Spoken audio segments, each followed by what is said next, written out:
یسوع کے نام میں اسلام۔ آج کے کلام کا عنوان ہے، کیا آپ نے عہد کے صندوق کے لیے جگہ مقرر کر لی ہے؟ عہد کا صندوق بڑی اہمیت کا حامل ہے۔ مقدسی کے تحریر میں اس کی بڑی اہمیت ہے۔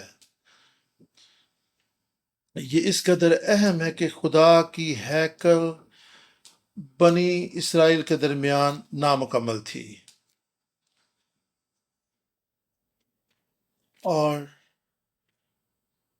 اور اسرائیل کی تاریخ میں عہد کا صندوق کھو گیا اور یہ دوبارہ مل بھی گیا۔ اور عہد کی تاریخ میں عہد کے صندوق کے کھوئے جانے پر ہم غور کریں گے۔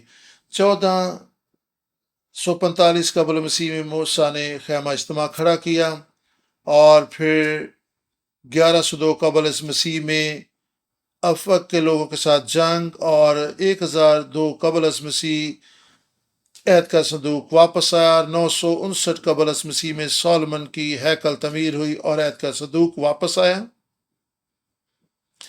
اور وعدہ کی سرزمین میں، اور 586 قبل مسیح بابلیوں نے حملہ کیا یروشلم پر۔ عہد کا صندوق اسی حملے کے دوران کھو گیا، اور بنی اسرائیل کی تاریخ میں ایک دور آیا کہ عہد کا صندوق کھو گیا۔ 586 قبل مسیح حزقیل نے جب رویا دیکھی، بنی اسرائیل جب بابل کی سیری سے واپس آئے اور یروشلم میں ہیکل تعمیر ہوئی، اور یہ زربابل کی ہیکل تعمیر کی گئی، اس وقت بھی عہد کا صندوق موجود نہیں تھا، اور ہیرودیس کی ہیکل میں بھی عہد کا صندوق نہیں تھا، اور رومیوں کے حملہ کے دوران اور عہد کا صندوق موجود نہیں تھا، یا مقدس روٹیوں کی میز، چراغ دان، دیگر چیزیں تھیں، لیکن عہد کا صندوق نہیں تھا۔ اور بنی اسرائیل کی تاریخ میں عہد کے صندوق کا گم ہو جانا یہ بہت عام موضوع ہے، اور بائبل مقدس میں مکاشفہ کی کتاب میں دوبارہ سے عہد کے صندوق کو دیکھتے ہیں، اور خدا کی بادشاہی کی منادی ہوتی ہے۔ آسمان کھل گیا، مکاشفہ 11 باب 19 آیت، اور پھر 7 نرسنگے پھونکے گئے۔ مکاشفہ 11 باب اور 19 آیت، خدا کی ہیکل جو ہے وہ آسمان میں ہے، اور وہ کھل گئی، اور عہد کا صندوق وہاں پر دیکھنے کو ملا، اور جسمانی طور پر عہد کا صندوق گھوم گیا، جو کہ خداوند کی ایک پہچان تھی، یہ اس کی حضوری کا نشان تھا، اور اس کا مطلب یہ ہے کہ خدا کی حضوری ہر صورت میں موجود رہتی ہے۔ عبرانیوں 8 باب 4 سے 5 آیت، آسمانی چیزوں کا عکس جو ہے وہ جسمانی چیزوں میں ہمیں دیکھنے کے لیے ملتا ہے۔ بائبل مقدس میں یہ لکھا ہے تاکہ اخیر زمانہ میں جو کچھ بائبل میں تصویریں ہمیں نظر آتی ان کی تکمیل ہو۔ ہم جب مسیح کے پیروکار ہیں، ہمیں ان باتوں کو سمجھنا ضروری ہے۔ جس طرح سلیمان نے عہد کے صندوق کے لیے جگہ تیار کی تھی، ہمیں بھی عہد کے صندوق کے لیے جگہ تیار کرنے کی ضرورت ہے، تاکہ حقیقی عہد کا صندوق ہماری زندگیوں میں جگہ پا سکے۔ اور اس حقیقی عہد کے صندوق کی کیا اہمیت ہے، اور پہلی سلاطین اس میں ہم دیکھیں گے 6 باب کی 19 آیت کو دیکھیں گے۔ پہلی سلاطین 6 باب کی 19ویں آیت میں ہم دیکھیں گے، اور ہمیں بھی مسیح یسوع میں ہیکل کے طور پر تعمیر کیا گیا، ہم خدا کی ہیکل ہیں، ہم خدا کی حقیقی ہیکل کے طور پر تعمیر کی جاتے ہیں۔ پہلا کرنتھیوں 3 باب 16 آیت، افسیوں 2 باب 22 آیت، مل ملا کر خدا کا مقدس بنتے ہیں، اور اس مقدس میں خدا کا روح بسا ہوا ہے۔ اسرائیل کی تاریخ میں خدا اپنے لوگوں کو بتاتا ہے کہ وہ خاص طور پہ اس عہد کے صندوق کو بنائیں، عہد کے صندوق کے 3 حصوں کو ہم دیکھیں گے۔ مخلصی کی تاریخ میں عہد کے صندوق کے ان 3 حصوں کی کیا اہمیت ہے، آئیں اس کو سمجھیں اور اس کو جانیں اور اسے اپنی زندگی میں جگہ دیں، کیونکہ ہم خدا کا مقدس ہیں۔ سب سے پہلی چیز جو اس عہد کے صندوق میں تھی وہ شریعت۔ یہ عہد کا صندوق ہے اور اس میں شریعت رکھی ہوئی گئی تھی، 10 احکام۔ خروج 25 باب 10 سے 16 آیت۔ خدا نے کہا کہ کیکر کی لکڑی کا جو عہد کا صندوق بنانا اور اس کی لمبائی اور چڑھائی بتائی گئی تھی، اور اسے کہا گیا تھا کہ اس میں شہادت جو شریعت تھی، 10 احکام تھے، خدا نے کہا تھا کہ جو میں تمہیں دے رہا ہوں اس میں رکھنا۔ خدا نے کیوں یہ شریعت دی؟ اور لازمی ہے کہ ہم اس بات کو سمجھیں کہ خدا کا شریعت دینے کے پیچھے کیا مقصد تھا۔ بائبل مقدس ہمیں بیان کرتی ہے کہ خدا کی شریعت کا مقصد یہ تھا کہ ہم گناہ کی معرفت اور پہچان حاصل کریں۔ رومیو 3 باب 10 سے 12 آیت بیان کرتی ہے کہ کوئی شخص راستہ باز نہیں، ایک بھی نہیں، کوئی راستہ باز نہیں ہے، کوئی ایسا شخص نہیں جو سمجھے اور خدا کا طالب ہو۔ سب گمراہ ہو گئے اور کوئی نیکی کرنے والا نہیں، ایک بھی نہیں ہے، کوئی بھی انسان راست باز نہیں ہے۔ یہ گناہ کا علم ہے، یہ اس بات کی پہچان ہے کہ ہم کس قدر گناہ آلودہ لوگ ہیں اور ہم کس قدر گناہ کی غلامی میں زندگی بسر کر رہے ہیں۔ رومیو 3 باب 20 آیت۔ اور خدا کے کلام میں لکھا ہے کہ شریعت کے کاموں کے سبب سے کوئی شخص جو ہے وہ راستہ باز نہیں ٹھہرتا، بلکہ اس سے تو گناہ کی پہچان ہوتی ہے۔ اور پھر یاد رہے کہ شریعت دینے کا مقصد گناہ کا علم اور اس کی پہچان کروانا تھی۔ جس قدر ہم گناہ کا علم اور معرفت حاصل کرتے ہیں اور پہچانتے کہ کوئی راستہ باز نہیں ہے، اور 613 مرتبہ شریعت کا ذکر آیا ہے۔ پہلا شموئیل 6 باب 19 آیت۔ خدا کی شریعت میں قدرت پائی جاتی ہے، اور یہاں پر پہلا شموئیل 6 باب 19 آیت میں دیکھتے ہیں کہ کچھ لوگوں نے عہد کے صندوق کے اندر جھانکا تو وہ وہیں پر مر گئے، اور 50 سے 70 لوگ مر گئے۔ لوگوں نے وہاں پر غم کیا، وہ افسردہ ہوئے، انہوں نے ماتم کیا،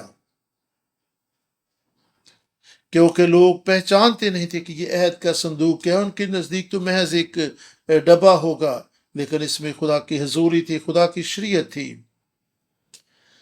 اور پہلے تو بنی اسرائیل عہد کے صندوق مل جانے پر خوش تھے،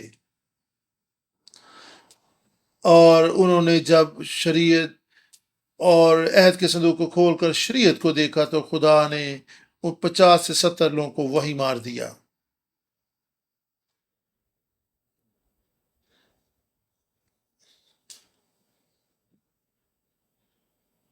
آج بھی عہد کا صندوق جو ہے 10 احکام کے ساتھ مکمل نہیں ہے۔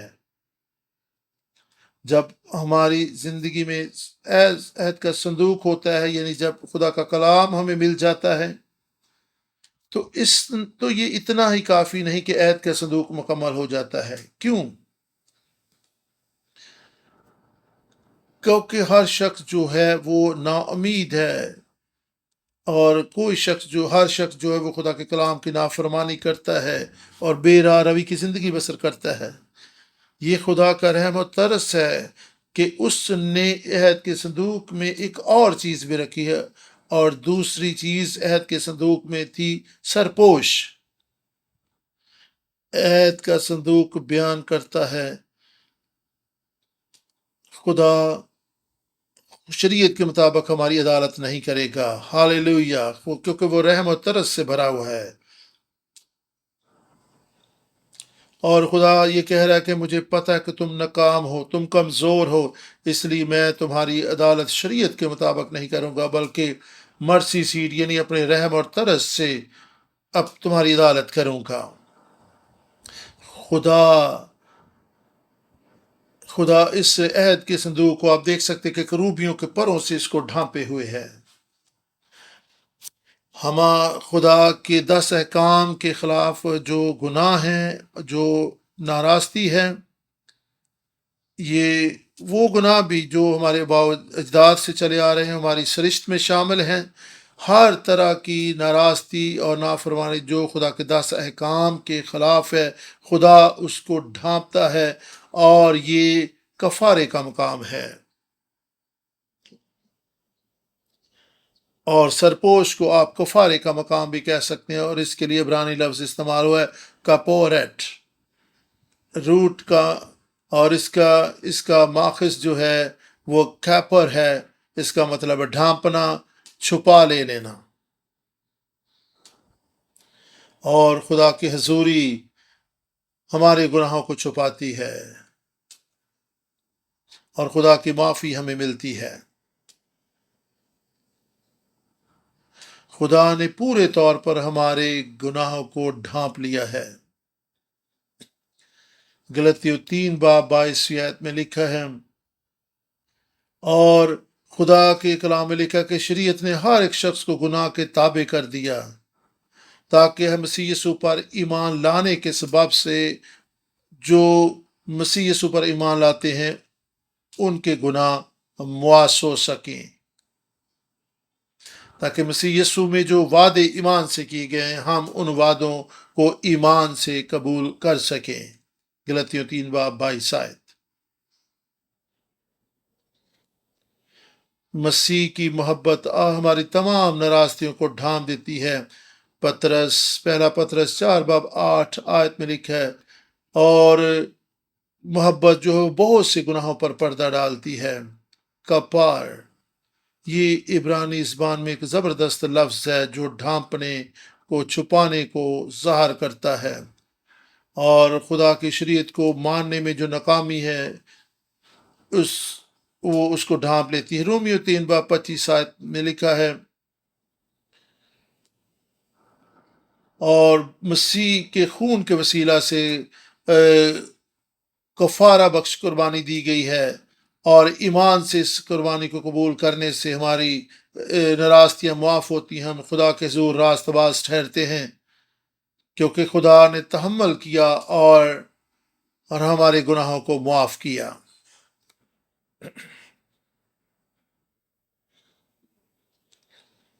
خدا نے پورے طور پہ ہمارے گناہوں کو ڈھانپ لیا ہے۔ کلسیوں 2 باب 13-14 آیت کہ خدا نے مسیح یسوع میں ہمیں زندہ کیا اور ہمارے گناہ معاف کیے۔ 14 آیت میں کہ اس نے ہمارے تمام جو ناراضگیاں تھیں ان کو منسوخ کر دیا، اور ان کو صلیب پر جڑ دیا، اور سارا حساب کتاب جو ہمارے خلاف تھا اس کو ختم کر دیا۔ کلسیوں 2 باب 13 اور 14 آیت کو آپ نوٹ کر سکتے ہیں، اور آپ ان کو پڑھ سکتے ہیں۔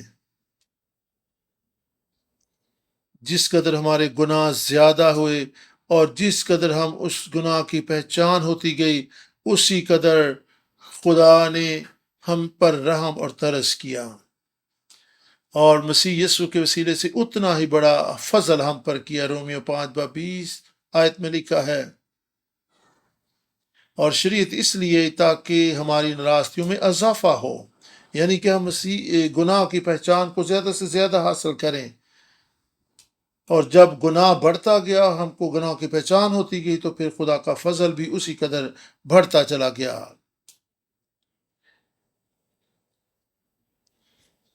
جو ہی ہم خدا کے کلام کو گہرے طور پر سمجھتے ہیں، ہمیں احساس ہوتا ہے کہ ہم کس قدر کمزور اور گنہگار ہیں۔ یاد رہے بہنوں بھائیوں، خدا کا فضل ہماری ناراضگی اور گناہوں سے بھی زیادہ ہم پر مسیح یسوع کے وسیلہ سے ہو چکا ہے۔ یہ خدا کا فضل مسیح یسوع کے صلیب پر یہ کیے گئے کام کے سبب سے بہت زیادہ ہوا۔ یعقوب 2 باب 13 آیت میں لکھا ہے کہ رحم جو ہے وہ عدالت پر غالب آتا ہے، اور تخت عدالت جو ہے وہاں پر ہمارے لیے امید ہے کہ رحم اور ترس موجود ہے مسیح یسوع کے وسیلہ سے، اور خدا رحم اور ترس جو مسیح یسوع کے وسیلہ سے اس نے کیا، اس کے وسیلہ سے ہماری عدالت ہوگی، نہ کہ شریعت کے مطابق۔ اور سرپوش ہی وہ جگہ جہاں پہ ہم خدا کے فضل کے تخت کے پاس جا کر اس سے ملتے ہیں۔ عبرانیوں 4:16 میں لکھا ہے، تاکہ ہم دلیری کے ساتھ خدا کے فضل کے تخت کے سامنے جائیں، جہاں پر ہم پہ رحم ہوتا ہے اور ہم وہ فضل حاصل کرتے ہیں جو ضرورت کے وقت ہماری مدد کرتا ہے۔ خروج 25:22، خدا نے کہا کہ یہی وہ مقام ہے، یعنی سرپوش کے پاس میں تجھ سے ملا کروں گا، یعنی جو کروبیوں اور عہد کے شہادت کے صندوق کے درمیان جگہ ہے۔ میں تیرے ساتھ باتیں کروں گا اور تجھے بنی اسرائیل کے لیے احکام اور شریعت دوں گا۔ ہمیں یہ بھی جاننا ہے کہ یہ عہد کا صندوق اور یہ سرپوش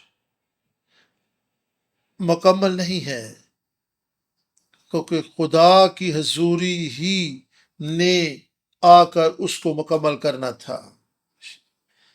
شریعت کی کتاب اور سرپوش اور اوپر کروبی تھے، اور تیسرا حصہ یہ تھا دونوں کروبیم کے درمیان خدا نے ان سے کلام کرنا تھا، یعنی خدا کی حضوری اس پر آنی تھی۔ یہ کروبیم کو دیکھیں جو عہد کے صندوق کے اوپر ہیں، اور یہ ایک ہی دھات کے ٹکڑے سے، ہتھوڑے سے، چھینی سے بنائے گئے تھے، اور خدا نے کہا تھا کہ ایک ہی ٹکڑے کے وہ بنائے جائیں۔ خروج 25:19 یہاں پر ہدایت کی گئی تھی کہ ایک ہی دھات کے ٹکڑے سے کاٹ چھانٹ کر ان کو بنایا جائے۔ خروج 25:19-20 وقت کی نزاکت کے لحاظ سے ان حوالہ جات کو نہیں پڑھا جا رہا، بعد میں آپ ان کو پڑھ سکتے ہیں۔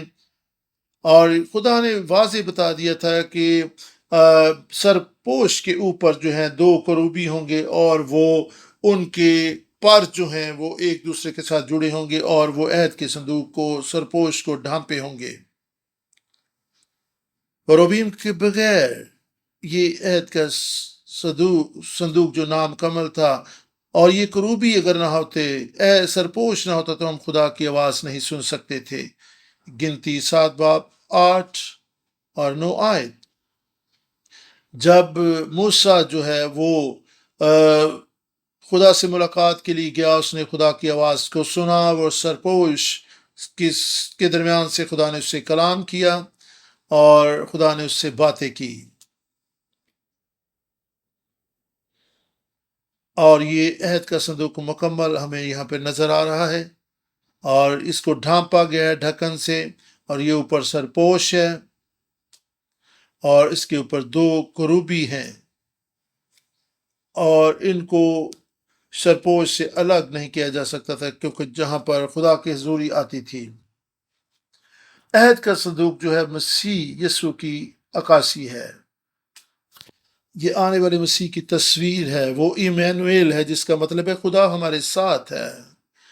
بائبل مقدس میں خدا یسوع مسیح نے یہ کہا، جس طرح باپ نے مسیح یسوع کو بھیجا ہے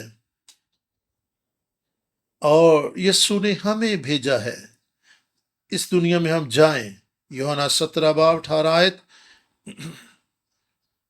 جس طرح باپ تو نے مجھے اس دنیا میں بھیجا، میں بھی انہیں اس دنیا میں بھیجتا ہوں۔ آئیں عہد کے صندوق پر نظر کریں۔ مخلصی کی تاریخ کے نقطہ نظر سے عہد کے صندوق کو دیکھیں۔ کروبیم تھے، اور پھر حیات کا درخت۔ کروبیم سے ہم حیات کے درخت کو دیکھتے ہیں، اور خدا نے حیات کے درخت کو بھی واضح کیا خدا کے کلام میں، پیدائش کی کتاب میں اور مکاشفہ کی کتاب میں۔ عہد کے صندوق کی اہمیت کو جاننا ضروری ہے۔ خدا یسوع مسیح نے ہمیں اس دنیا میں بھیجا ہے، اور اس یسوع کو جس طریقے سے بھیجا گیا تھا، اس نے ہمیں بھیجا ہے۔ یسوع نے ہمیں نئے عہد کے خادم مقرر کیا ہے، اور خدا نے ہمیں عہد کے صندوق، دوسرا کرنتھیوں تیسرا باب 6 سے 9 میں لکھا ہے کہ یسوع نے ہمیں نئے عہد کے خادم مقرر کیا ہے، لفظوں کے نہیں بلکہ روح کے خادم، کیونکہ لفظ مار ڈالتے ہیں اور روح زندگی بخشتا ہے۔ اگر موت والی جو شریعت تھی، خدمت تھی، تختیوں پر لکھی گئی، تو یہ کس قدر اہم ہے اور ضروری ہے کہ روح کی شریعت جو ہے، وہ جو جلال والی ہے، وہ ہمارے دلوں پر لکھی جائے۔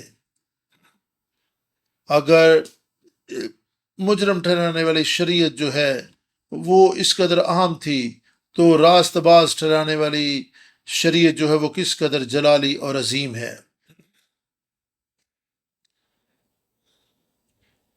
اور دیکھنا ہے کہ پرانے عہد نامہ اور نئے عہد کے درمیان، ہاں، یہ کس قدر اہم ہے کہ ہم لنک کو، رابطے کو جانے کہ ہم خدا کی بادشاہی کے کاہن اور خادم مقرر کیے گئے ہیں، نئے عہد نامے کے خادم ہیں، اور خدا کا کلام لا تبدیل ہے۔ پرانا عہد نامہ ہو یا نیا عہد نامہ ہو، وہ لا تبدیل ہے۔ پرانا عہد نامہ لفظوں کے طور پر تھا، نیا عہد نامہ روح سے لکھا گیا، روح سے ہمارے دل کی تختیوں پر لکھا گیا ہے، اور یہ زندگی بخشنے والا نیا عہد ہے۔ پرانا عہد لفظوں سے لکھا گیا اور یہ مجرم ٹھہراتا اور موت کا سبب ہے، نیا عہد زندگی بخش ہے۔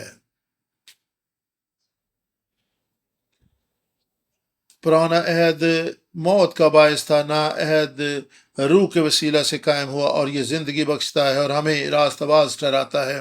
پرانا عہد نامہ مجرم ٹھہراتا ہے، نیا عہد راست باز ٹھہراتا ہے، اور یہ نیا عہد ہمیں خدا کے ساتھ درست رشتے اور تعلق میں باندھتا ہے۔ اور اسی کلام سے خدا کے 10 احکام سے 2 مختلف چیزیں جو ہیں وہ دیکھنے کو ہمیں ملتی ہیں۔ کلام ایک ہی ہے، لیکن نئے عہد نامے کا کلام زندگی بخشتا ہے، راست باز ٹھہراتا ہے، پرانے عہد نامے کا کلام مجرم ٹھہراتا ہے۔ پرانا عہد ہلاکت کا باعث ہے، اور کیونکہ اس سے ہمیں گناہ کی، برائی کی پہچان ہوتی ہے، لیکن نئے عہد نامہ زندگی کی پہچان دیتا ہے، روح کی پہچان دیتا ہے، راست باز ٹھہراتا ہے۔ اور ان کروبیوں کو اگر ہم دیکھیں تو وہاں پر باغ عدن میں حیات کا درخت تھا، صرف کروبی اس تک جا سکتے تھے، انسان کو وہاں تک جانے کی اجازت نہیں تھی۔ کروبیم درمیانی تھے جو خدا کے بہت قریب تھے، وہ خدا کے قریب جا سکتے تھے، اور یہ ہماری بحالی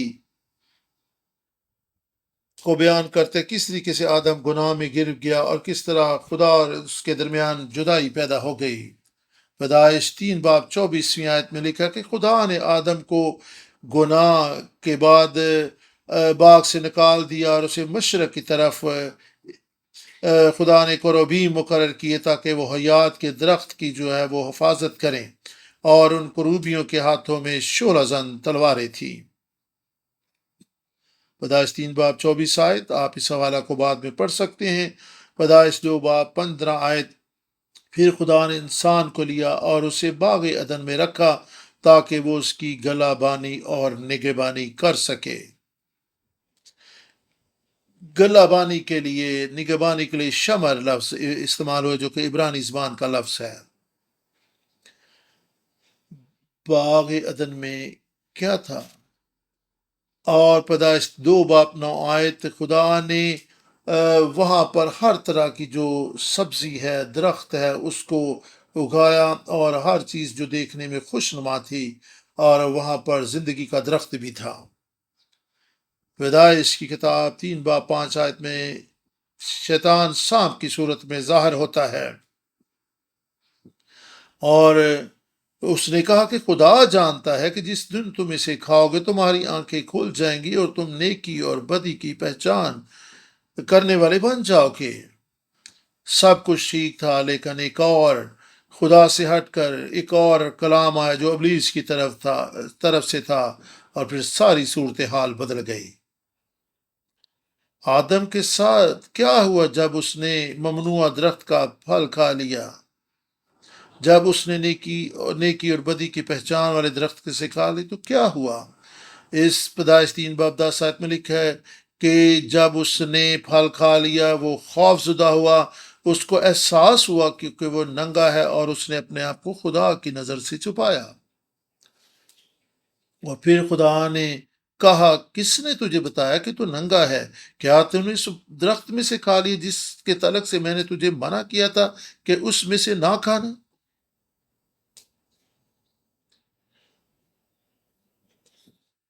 اس سے پہلے کہ آدم نیک و بد کی پہچان کے درخت میں سے کھا لیتا، باغ عدن میں پھل کھانے سے پہلے وہ ننگے تھے، وہ شرماتے نہیں تھے کیونکہ ابھی تک انہوں نے پھل نہیں کھایا تھا۔ نیک و بد کی پہچان کے سبب سے شرمندگی آئی، خوف آیا، اور پھر بالآخر انہوں نے برہنگی دیکھی، اور نیکی اور بدی کی پہچان کے سبب سے خوف، برہنگی، شرمندگی آئی۔ آئیں واپس عہد کے صندوق کی طرف چلتے ہیں جس کے تعلق سے ہم بات کر رہے ہیں۔ یہ عہد کا صندوق ہے۔ خدا سرپوش سے خود کلام کرتا تھا اور مرسی اور رحم کے تحت معاف کرتا تھا، اور عہد کے صندوق میں شریعت تھی، اور شریعت کو ڈھانپا گیا تھا، اور اس کے اوپر مرسی سیٹ تھی، سرپوش تھا، اور یہ دو کروبیوں کے درمیان سے ہو کر خدا کلام کرتا تھا۔ میں چاہتی ہوں کہ ہم شریعت پر غور کریں، خدا کا کلام ہم سے کیا کہتا ہے؟ کیا شریعت نیک و بد کی پہچان کا علم ہے؟ کیا شریعت ہمیں نیک و بد کی پہچان دیتی ہے؟ جب ہم نے پہلے بھی اس بات کا جائزہ لیا، شریعت سے گناہ کی پہچان ہوتی ہے۔ رومیو 3:20۔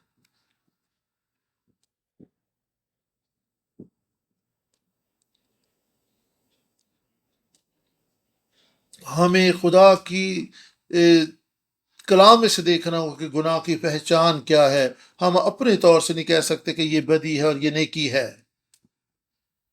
ہمیں نیک و بد کی پہچان خدا کے کلام سے حاصل کرنی ہے، اور رومیو 3:20 میں بتاتا ہے کہ گناہ کی پہچان کیا ہے، اور شریعت کے وسیلے سے گناہ کی پہچان ہوتی ہے۔ خدا سرپوش سے کلام کرتا تھا۔ ان دونوں چیزوں کو الگ طور سے دیکھیں۔ نیک و بد کی پہچان خداوند یسوع مسیح کے مطابق، لوکا 6:9-10۔ اور یسوع مسیح نے ان سے پوچھا کہ کیا سبت کے دن نیکی کرنا روا ہے یا بدی کرنا، جان بچانا یا ہلاک کرنا؟ To do evil to save life, اور اچھی بات یہی ہے کہ زندگی بتائی جائے، اور بدی یہی ہے کہ ہلاکت ہو۔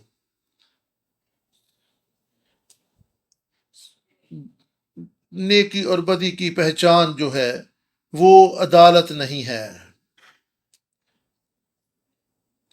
ہم ایک دوسرے کی عدالت نہ کریں۔ یعقوب 4:11-12۔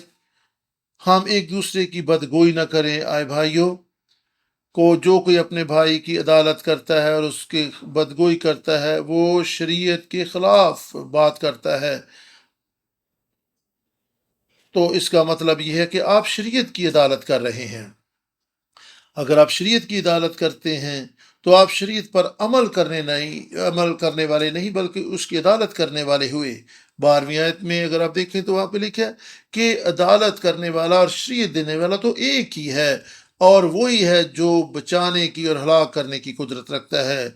تو پھر آپ کون ہیں جو اپنے ہمسائے کی عدالت کرتے اور اس کو برا کہتے ہو؟